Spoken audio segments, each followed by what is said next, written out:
What is the one best relationship advice you've ever received? I'll start. I don't have one. I have 3. Okay. You're not too much. Not too much. So I forget where I learned this from or who I learned this from, or maybe it was an original thought. I don't know. Maybe you can help me if you remember. But if you're in a relationship, you are an individual, your partner is an individual, and the love that you create is another individual or third entity. And this third entity and the well-being of the relationship must take priority over your desire to be right or win the argument. And the reason why this is one of the best pieces is because it covers so much ground. If you are, I'm not saying that you necessarily forfeit your voice or don't say what you think, or but it allows you a pause to think about in the moment of charge or disagreement or whatever, what is actually best for our relationship. Sometimes it's best for your relationship to speak up because you've held your voice for way too long and it's creating resentment. Sometimes it's best for your relationship to not speak and to simply listen to your partner's experience.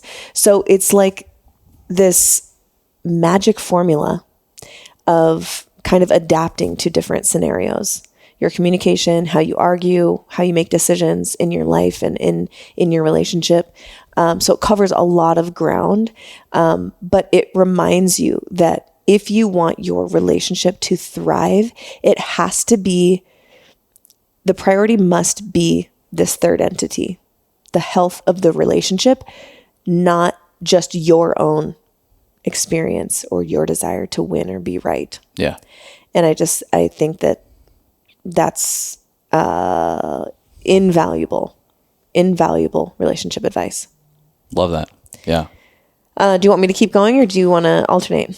Well, while we're on that one, just one of the pieces of the relationship advice that's been really meaningful to me, because it's kind of in the same vein as is the idea of the scorecard and scorekeeping. And a relationship that is scorekeeping is immediately a losing game for both parties.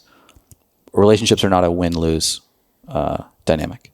And the moment you find yourself scorekeeping, where you're tallying all the things that you're doing compared to the things that they're doing in the relationship, you've already lost, even if you think you're ahead. And so removing the scoreboard altogether, the scorekeeping altogether, is one of the best pieces of the relationship advice I've ever received. And I don't really know who it came from. So it could have been my own head as well. Yeah. This next piece of advice did come from someone else, from our friend Figs O'Sullivan. Speaking of an, what was it? Irish name? Yeah, he has a great nose ring. He's a legit couples therapist, and we interviewed him on episode 170, if you want to go back and listen to that. So he reminds us that when me and my partner are disconnected or going through a hard time or having, a really big argument, remember that, quote, we are hurting.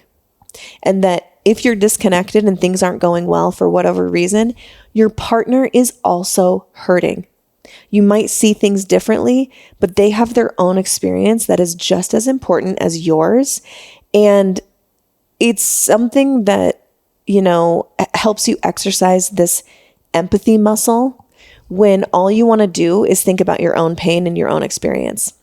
And so, because I think empathy and understanding that your partner's experience is just as real as yours is a critical nutrient to a relationship that thrives.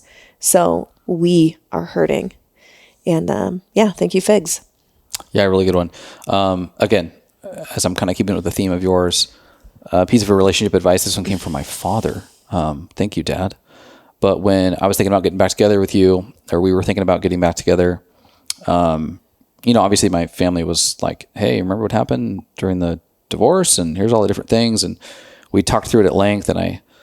And we kind of got to this point after a long conversation where he just kind of like really dropped this profound wisdom upon me. And he was like, son, at the end of the day, you're going to carry your shit around wherever you go. And it's less about finding the right relationship to fix your shit and more around who do you want to work through your shit with? Mm-hmm. And what does that mean? That means who has the capacity to play witness to and hold space for your darkest bullshit, the worst thoughts that you've told yourself, the worst things that you've done. On the opposite side of that, who do you feel most comfortable being beautifully vulnerable and intimate with? Your deepest desires, who would you like to share those with?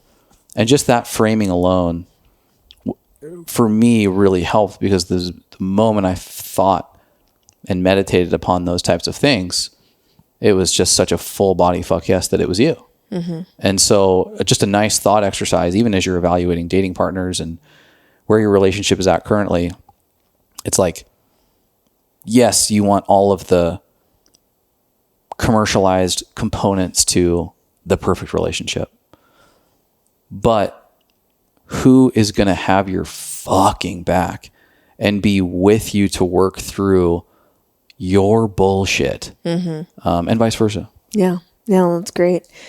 Thank you, Randog. The last one for me, might be the most important one, honestly. And that is, don't ever stop playing together. Simple. Word. Yeah. Easy. We got another question coming up about, I think, play and fun stuff. So we'll get into that more. Yeah. Last one that comes to mind for me. This was my own practice. I'm sure it's in a book somewhere, because, we all probably pulled from the same database in the collective consciousness for this one. But I could just be a dick sometimes, and the way that I speak is abrasive oftentimes. And so a practice, especially as we divorced and I was trying to work on myself in relationships and not having just such a quick fuse to be cutting or sarcastic or whatever, is to just zoom out and pretend you are completely like separate from who you are in the relationship. So like, you and I are having a charged conversation, and I'm being sarcastic and cutting and negative. And if I forgot for a minute that I was myself and I was playing witness to just some stranger speaking like that to my partner, I would get so defensive of you. I would get so combative with that individual.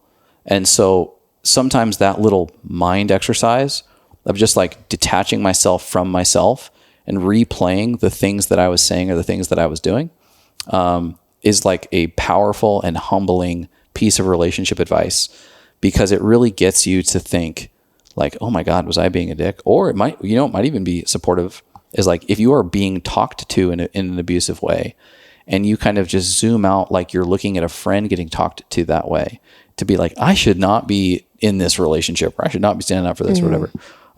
So that was a fun little nugget that my soul gave me. Yeah. Yeah. No, I think that's great. Do you find yourself doing that often? Doing what? Doing that exercise? Yeah. Yeah. Yeah. I have a problem where I wake up at 3 a.m. and replay everything that's going on in my life. And it has no bounds. It goes to every domain, every interaction, every conversation. Yeah. Wow. Yeah. I think that's a really, if you know that you are someone that can be intense, I think that that's a good practice for sure for anyone. Thank you so much for listening. If you enjoyed that, check out right over here for some more fun clips. Oh, and you're going to want to subscribe. Bye.